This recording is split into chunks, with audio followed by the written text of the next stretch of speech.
We were late to the game in e-commerce. We were forced into it. A lot of things in the industry shifted in the pandemic. The Hispanic customer has this whole connection with nostalgia. We thought it would be, hey, first gen, they won't download the app, but at the end of the day, we were extremely and pleasantly surprised at the adoption rate. And how do you think about your marketing channels? Even though Facebook and Instagram is something that we've invested quite a bit in, we're starting to play more in the influencer space. And the penetration that we're seeing already is tremendous. Welcome to Top CMO. I'm chatting with Adam Salgado, CMO at Heritage Grocers Group. And you might know Heritage more through brands they have that are meant to reach the Hispanic market, whether that's Cardenas Markets, Los Altos Ranch Market, Supermercado El Rancho, or Tony's Fresh Market. First of all, Adam, how do you think about all of these, so-called banner brands? How do you approach the marketing of that? Are they independent marketing plans? Are they part of a cohesive whole? How do you just approach marketing to begin with? Yes, hi Ben. Good afternoon.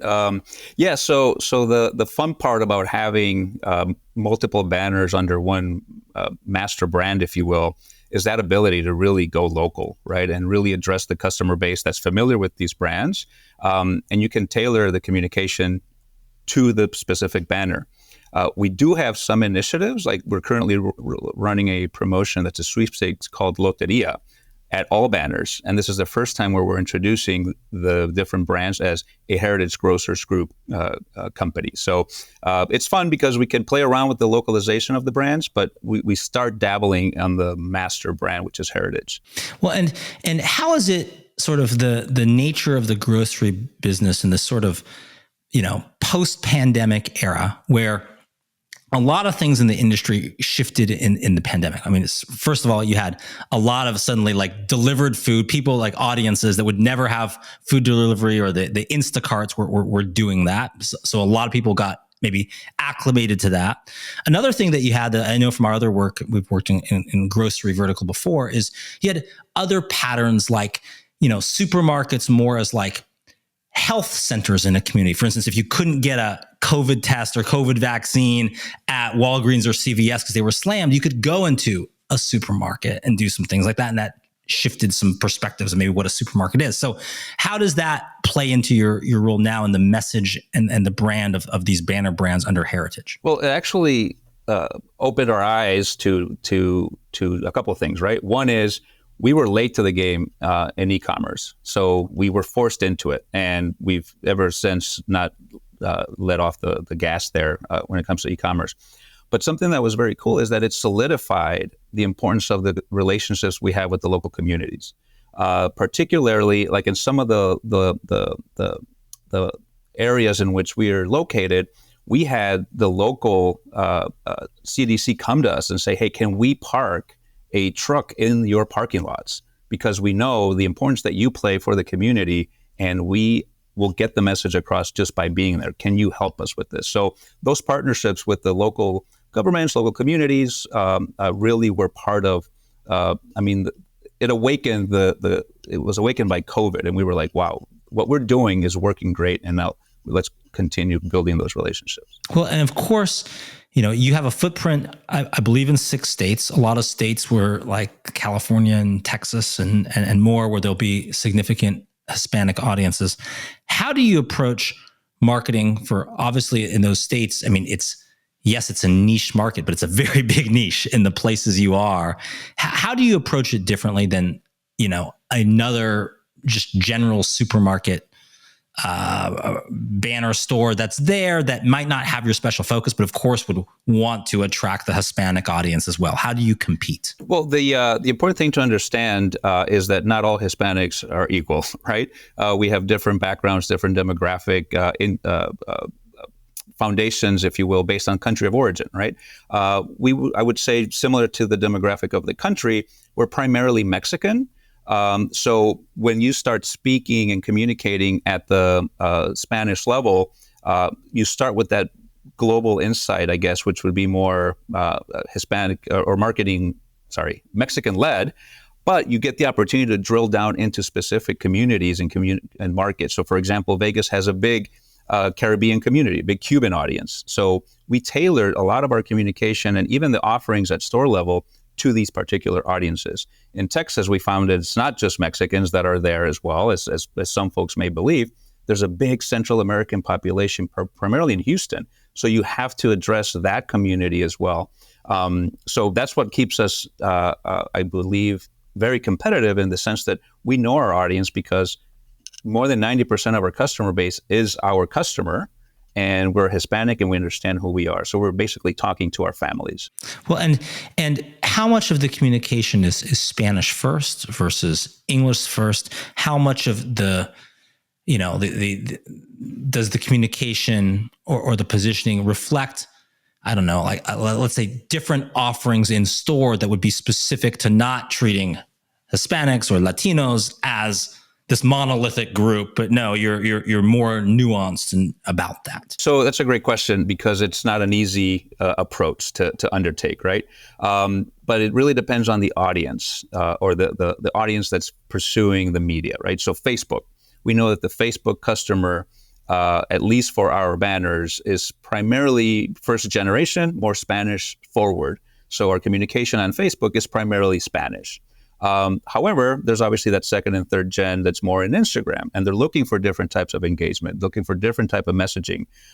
In store, because we're obviously want everyone to feel at home, most of our communication in the POP materials is bilingual. But I would say Texas is a little more Spanish forward. Cardenas is 50-50. Tony's a little more English forward, but at the end of the day, at the store, you know exactly, whether you speak English or Spanish, you know exactly what you're getting. Well, and what is the value proposition that you try to message about, you could go to a, in Texas, an HEB, right? And there'll be things in Spanish that you can read, even though it's not maybe its primary target. You can go in California, you can go to a Safeway or an Albertsons or something else. What is the kind of unique value proposition that you hope the customer understands if they go into one of your stores? So freshness and authenticity are the key differentiators. And if you think, and you're familiar with the grocery space, but the whole perimeter for us is really where we can shine and show our differentiation. As you walk into most of our stores, you have a panaderia, right? The bakery, and you get that smell of the freshly made bread. You have the pasteleria where all the cakes are being made. Then you go into the cocina or the kitchen area, which is prepared foods. The meat counter, which our customers are still very interested in getting that face-to-face service versus just going to a refrigerated section and grabbing a pre-packed meat, right? So they want that interaction, which we still offer. Freshly made tortillas. So again, that perimeter area and the authenticity of and the fresh products we sell is really what puts us apart from many others. And how do you think about your marketing channels? I mean, you mentioned things like Facebook already and social media. What are your primary channels? It sounds like you're doing more on digital or social than you thought you would be doing, and maybe the pandemic shifted that if you're focused on e-commerce. But what are other channels? Are there certain audiences that are very traditional that you don't target through there? We've done work in Hispanic and Latino marketing too. And sometimes things that, we found that work well, like radio advertising or something like that, are not considered like the future of marketing, but actually work quite well in those kind of audiences. So what are some of those channels? How do you think about it? And also, how do you think about your audiences? Because even the customer coming to the store may have different characteristics, the type of person who's coming in. Yeah, and as you're aware, the printed newspaper ad is still very important to our customer base.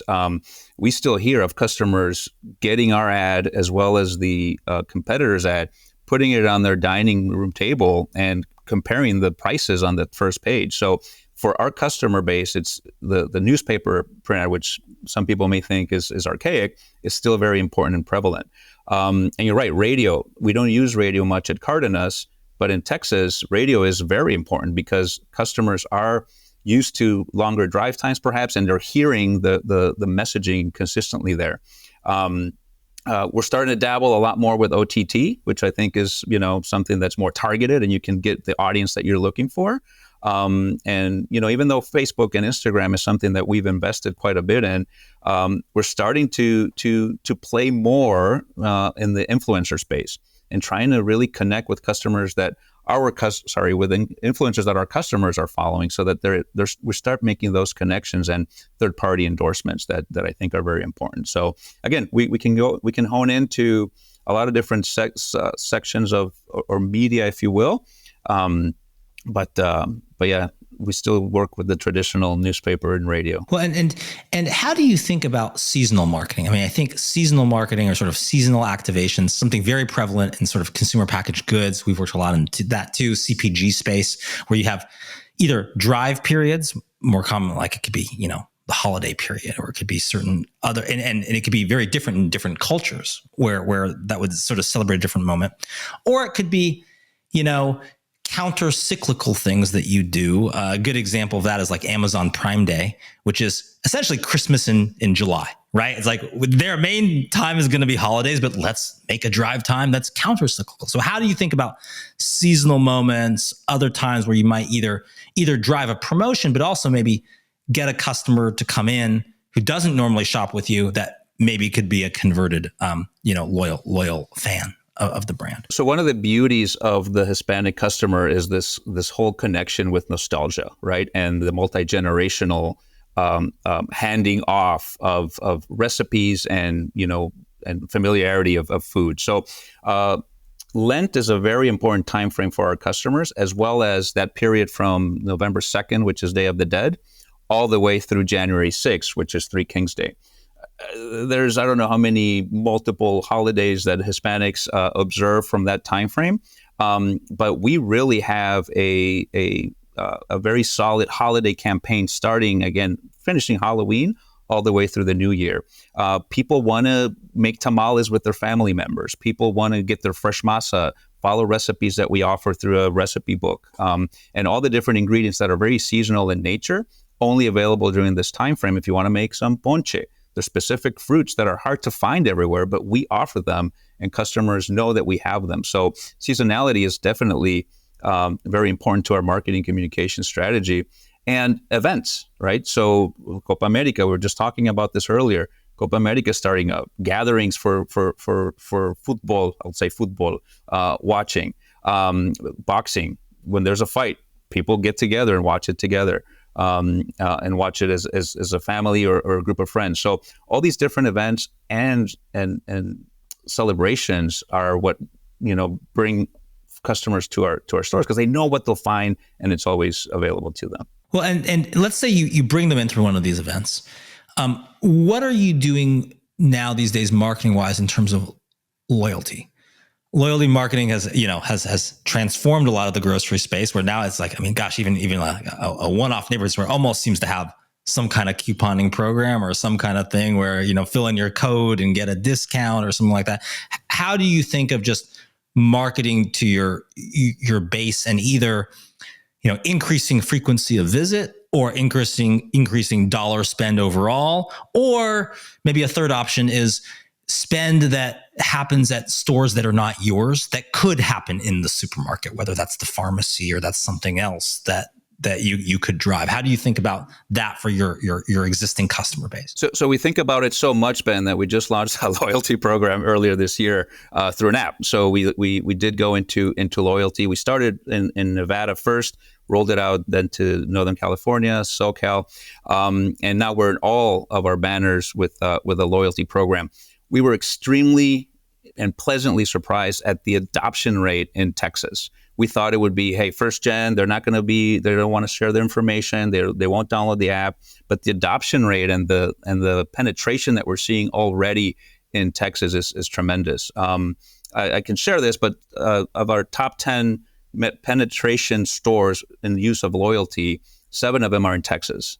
So again, this is relatively new, 7 weeks that we launched the program, and the adoption rate is extremely incredible. Why? Because we're offering great deals, freebies with the purchase of X, and people are really taking into the value proposition that's through loyalty. And you mentioned, obviously, all the information we can gather and how we can target folks. We'll eventually be able to get to you and target you, Ben. Hey, come in because your favorite beverage is on sale and you haven't bought it in 2 months and it's back on sale. So that's the powerful that's what we're excited about for loyalty moving forward. Well, and it sounds like in terms of like sort of triggers to come in store. I mean, you've mentioned a couple. I mean, one, you just mentioned, sales or special bargains. Two, in the context of seasons, you were mentioning like certain food items that are in store, that are special, that are going to drive a use that's very, very seasonal. Is there anything else in your quiver that you use as a tool that you find effective in this market to drive engagement or in-store visit or traffic, or it could be an e-commerce action as well? Yeah, so we do quite a few smaller scale sweepstakes, if you will, right? So come in, purchase this, and you get an opportunity to win something. Currently, we're in the middle of what we call Mexican Bingo, so Lotteria. All three banners are playing Lotteria. It's we just launched it. It's an 8-week program, and it works. Customers buy participating items identified in store as a participating Lotteria item, and then they get a scratcher card. And with the scratcher card, they can either win instant items, like whether a delicious concha from our bakery or a taco, etc., but also a chance to participate in mid-tier prizes and up to $50,000 for Cardenas and $25,000 each for Tony's and El Rancho. So I believe this year it's $1.5 million in prize pool that we're playing with this Lotteria game, and it's fun. That's another area that brings, or another lever we can pull to bring folks into our store. So promotional activity. Sure. Well, and for it's interesting. Like I find it fascinating. Like the aspects of the supermarket that create demand and sort of the engineering of the supermarket. We've talked about some of those things now, but talk about like if it's the prepared foods, if it's the deli, if it's the other thing. What role does that play? Is there a lunch hour rush in certain areas that you think about? How do you think about using those kind of customers that are maybe coming in for a very specific purpose, and how you might turn them into loyal fans or get them to consider the store in a different way? Yeah, so I say that the cocina, or the kitchen prepared foods area, is there to really solve a problem, right? So whether it's the lunch crowd, hey, I want some very good, quick Mexican food. They see us as a restaurant, even though we're a grocery space. We have a seating space in most of our locations, so it truly works as a restaurant or cafeteria.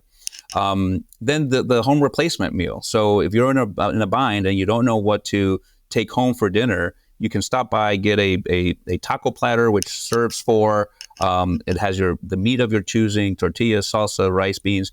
And again, it serves a authentic need of delicious food, ready to go, and it's very good. So I think it solves a problem. It helps you out as a customer. So which is, and do you think more about? I mean, we were talking about sort of use cases and solving for use cases, and there's also persona types and sort of classic CPG marketing. So what is the, where are you like? You've talked a little bit about your core. But where are you aspirational? Where are you aspirational for a certain persona type? Where are you aspirational for a certain use case? Where you're kind of like where is the I guess the football or the soccer ball headed that you're trying to catch up to that you aren't there now? Yeah, that's an interesting question. But and obviously as one of the only or one of the few pure play Latino and ethnic grocery chains, I think there's some folks trying to catch up to us in the understanding and the knowledge of our customer insights and really getting to know the Hispanic customer, which a lot of people don't understand. I'd say that from an aspirational standpoint, there's some folks that perhaps see some of the itemization in grocery that they could trade up to if they're normally buying X beverage, for example, and we have something a little more upscale. Perhaps that's where the aspirational component ends up. But honestly, I think that we're serving that need of authenticity, multi-generational connection, and we're bringing folks together. So, and I think what's interesting is of course, I mean, you're a chain. You'll compete with chains, but really in the space, you associate it with like local corner stores, or it could be a little bit bigger than that. In a city, it's like a very specific. So how do you compete from the chain perspective with like nothing more authentic than the local, the corner person, the mom and pop doing this, who've been in a neighborhood for a long time. People know that person, obviously very high in the authenticity scale. You also compete with that in multiple places. How do you compete with that? And how do you try to position the brand compared to the neighborhood store or the corner store that would have the Hispanic or Latino focus? I don't think we'll ever compete with them, but we, believe it or not, we actually supply some of these competitors. So that like we have some food trucks that are fantastic and they serve delicious food that come and get the tortillas from us, because we do have a B2B program as well. So they'll buy the tortillas from us. But to think that that we're going to compete against them and beat them, I mean, it's not really a feasible strategy. What I can say is that we can complement, from a community standpoint, we can complement that vendor, and we can say, hey, in addition to the great food that you can get over here, we have fresh produce, great quality produce, affordable. You can feed your family, great cuts of meat, authentic. So it's hard to compete head to head who has the best taco.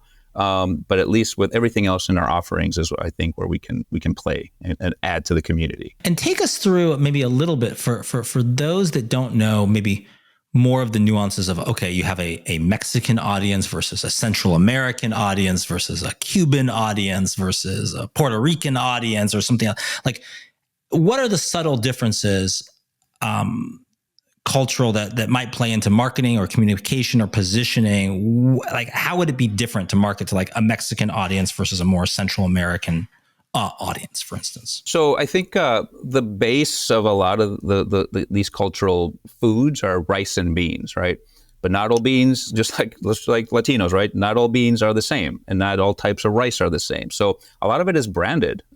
If you are able to secure and procure brands that are familiar to these subgroups or subcultures, and you target it to them or feature them in the store as, hey, Central American aisle, come and get your Nicaraguan beverage, right? We have a team member on our team, someone that runs e-commerce. She's from Nicaragua. And she's always telling us, hey, let's get this item here. There's a community of Nicaraguans. We would kill it with this item. I say trying to leverage familiarity. And obviously if you understand these brands, then you understand the people of that area who are familiar with these brands. So that's on the grocery or the center store, right? On the prepared food side, it's really the localized taste palette. So pupusas, right? Not all stores sell pupusas, but we do sell pupusas where there's a higher penetration of Central American customers. So it's kind of like the Mexican gordita, right? And then, as I mentioned, Vegas, we have a Cuban sandwich over there. We have some yuca fries, which again, not prevalent everywhere, but that audience appreciates that and knows that we have them. So it gives us that sense that, hey, they understand me as a consumer, and they know what I want and what I need. And are there any differences among those groups to just how they think about food or family? Or I think, sometimes people talk about food or family or fiesta or football as kind of anchors of the community. But are there differences where you just experienced a campaign that was like, hey, it works great in this audience and it won't work at all in this audience? Aside from the obvious things like certain holidays or things or certain food types, but are there any just marketing advice for things that will fall flat versus will sing and resonate based on understanding those audiences? I think the bigger differences are around the spoken language, right? And Spanish. Spanish is very different in all these countries. And some words could be insults in some countries and versus not in others. So I think that's really one of the only areas where a campaign could fall flat on its face with a subgroup if it's more Mexican focused in the language speaking sense. At the end of the day, Latinos have the same type of passion points, right? This whole family and nostalgia of not being in your home country. Even if you're second or third gen, you hear those stories of, hey, I'm not in Panama anymore. I'm not in Nicaragua anymore, but here they make me feel at home. And then the passion points of family, cooking meals together, watching sports together, music, a lot of those things that I learned from the McDonald's days working on Hispanic marketing over there. those same things resonate with all Hispanics. And I think you can only mess up if you don't understand the speaking component of it.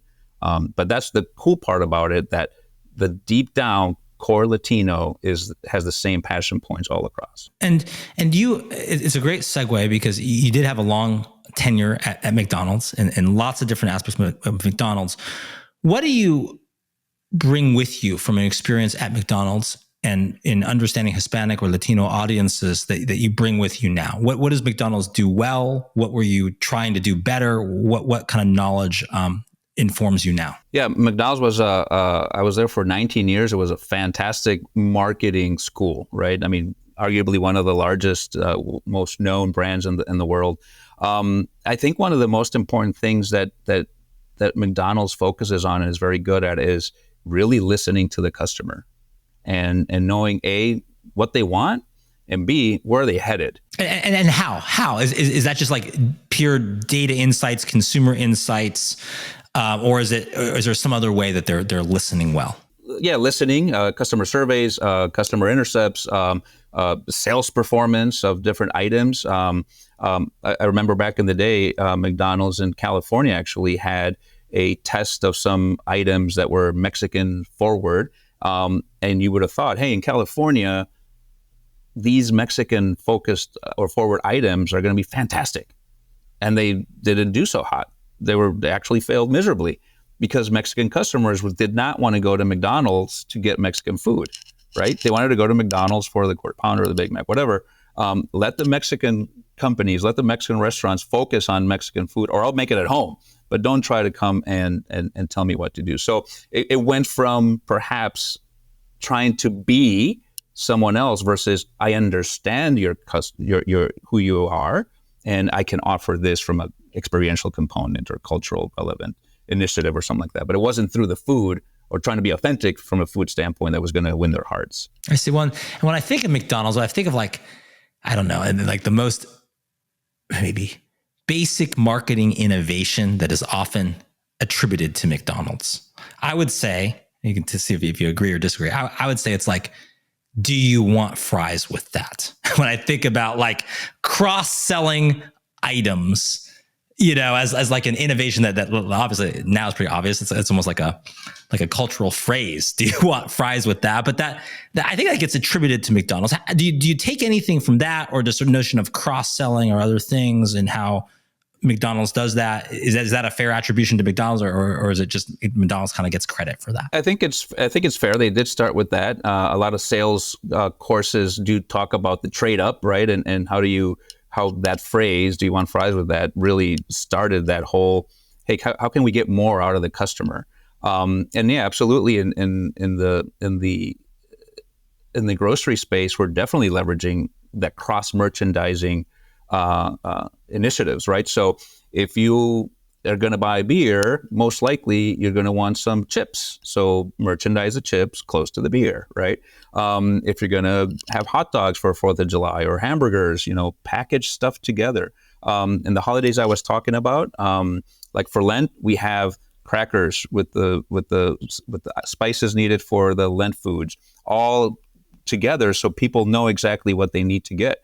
We have a display for this ponche, all the different fruits that are needed for the ponche. We have them all together in the same bins together so that people understand what's packaged. So that trade-up opportunity, definitely I took some of that from McDonald's, and actually the industry was way ahead of it. It's not me, but definitely something we still implement. Well, and it's interesting too, because I mean, we've done a lot of work for Budweiser over the years, and Budweiser is an interesting one because they sort of have confluence of, campaigns that are like Bud and burgers, which kind of are designed to go together. So those will be that's a sort of campaign theme that you're going to see a lot of burgers and Budweiser together. But then there's sort of this overlay too of seasonal moments. So you'll have Bud and burgers on Labor Day. So you'll have that. And then really, they've made a commitment for a long time into music and other things like that. So that will confluence. So it's interesting because I think when you have a very clear lens of how things complement, then it's very clear, like, what's a Budweiser event sponsorship? What's a Budweiser this? Because you can just see the confluence of those items, and it's it's really apparent. So it's kind of interesting because you start with those pairs and then you add more aspects to that. And I imagine that's the same for you with holidays, football games, other things that become a marketing vehicle for you. Absolutely. And recently with like the graduation timeframe, right?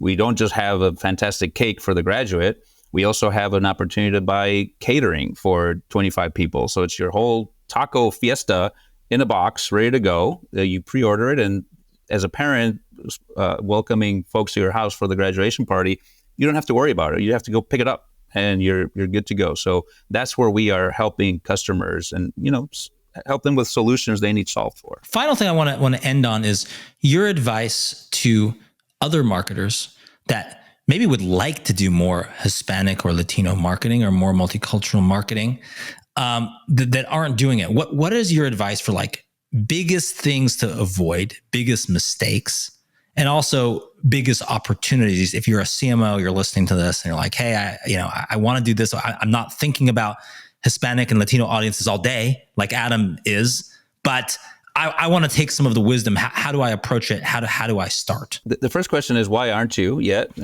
I'm kidding. No, I think it's, you have to be open to listening to those that know, right? And it's not always going to be someone proclaimed as a Hispanic expert. You have to really talk to a bunch of different people, customers. Talk to a few customers. If you have neighbors that are Hispanic, talk to them about your particular product or your particular brand. Explore, hey, if I wanted to grow this, what's your opinion? So most of the answers are found with our closest friends and family that perhaps we didn't know. And do your research. Make sure that you're understanding trends. You're understanding the economics of the composition of the economics of this country, how it's working, and just really get in there and try. Don't be afraid to try different things. You're not going to hit it out of the park at the beginning. It's going to take some trial and error. But as long as you're staying true to your values and your brand and matching them with the deep down what I spoke about earlier, passion points of the Hispanic customer, those two coming together will give you the formula. So just don't try and be someone you're not. Right. So it comes back to authenticity, which is good for any brand or any marketer, but also important in this particular market and culture. Final question is, where do you think all of this is heading for Hispanic and multicultural marketing? Like what do you think we'll all be doing 3 years from now, 5 years from now? Maybe we're not doing it now. Where do you think this is going? What does the future look like? What do you hope your team will be able to do that maybe they can't quite do yet? So that's a great question, Ben. And the growth potential that exists with Hispanic focused grocery and retail chains, that coming together and expanding is, I believe, the biggest opportunity that we have. There are so many underserved from a Hispanic standpoint areas of the country. We get customer feedback that, hey, I'm in XYZ, Minnesota, or I am in Idaho. Please send me a store. We want a Mexican store. We want a Hispanic store. So if we have the ability to continue to grow, which is in our pipeline, we will really be able to get to those underrepresented communities from an offering standpoint. So that's the exciting part about this, that the Hispanic population is not going to slow down. It's going to continue to grow, and perhaps even at a more accelerated rate. So being able to be where they're growing ahead of time is probably the biggest crystal ball that if we could look into it, would be our winning formula. Well, and to me also, I think as there's growth, as there's change, there's certain cultural foundations, of course, but things can evolve and change too. We've done a lot of work in the pet industry, and there was this, notion that Hispanic or Latinos approach their pets in one particular way, where it was more like a dog was a dog, not a part of the family. And then certain audiences came along and said, no, a dog is very much an equal member of our family. It's different. And that was counter to what the prevailing wisdom was, but you had to listen and things change. So I think over time, wouldn't you say that, yes, you understand the foundations, but different groups may have different changing attitudes. And if you realize that it's not monolithic and that it can evolve, then you'll be better off. And of course, what you said makes total sense. Listen, because if you listen, you'll notice those things. Absolutely. And again, one of the things that McDonald's did very well is understand that African Americans and Hispanics were the ones setting the trends. And they understood that and realized that early on versus pushing back on it. So if you listen and you embrace change and where the trend setting is going and follow those trends, you'll be in good shape. Well, so, and well said, Adam, because if I read between the lines, that what you're saying is, hey, understand the Hispanic and Latino market because you'll be able to reach them, but you might just get an insight for your overall marketing too, as well, that might help you engage with customers better all over by looking at some of those trends. 100%. Well, thank you so much, Adam Salgado, CMO at Heritage Grocers Group. Thank you for joining us on Top CMO. Ben, thanks for having me. Have a great day. This was brought to you by Top Thought Leader. Find out more at topthoughtleader.com.